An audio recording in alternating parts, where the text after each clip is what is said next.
पद्मापुर अंचल मातिले छत्तीसगढ़ बाली माफिया। स्थानीय तहसीलदार और पुलिस को अभियोग कले मध्य कौनसी कार्यानुष्ठान ग्रहण करुनथिबा अभियोग हेउछि।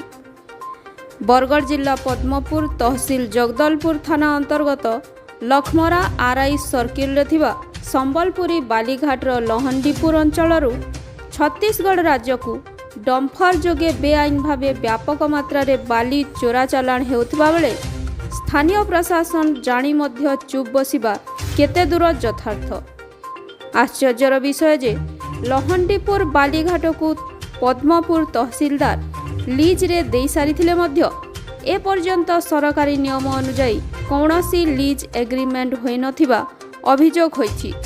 किंतु लीज एग्रीमेंट होई नथिबा सत्वे प्रतिदिन व्यापक मात्रा रे बाली छत्तीसगढ़ राज्य को चोरा चालाण करा जाउछि। छत्तीसगढ़ अंचलर माफिया को लगाई एही अंचल रे दिन राति कैंप करा जाउछि एवं बाली चोरा जाउछि। गत 2 दिन तले सेही कैंप रे गैस सिलिंडर फाटी 2 गोटी बाइक रे निया लगी पड़ी जाइथिला एवं गोटिए डम्फर रो अधा अंश मध्य पड़ी जाइथिबा खबर समस्तंक पाखरे रहिछि। एपरि बेआईन कारबार विरोध रे स्थानीय लोके अभियोग जणाइथिले मध्य स्थानीय पुलिस और तहसीलदार जानीशुणी चुप बसिथिबा नै लोके अभियोग आनिछंती।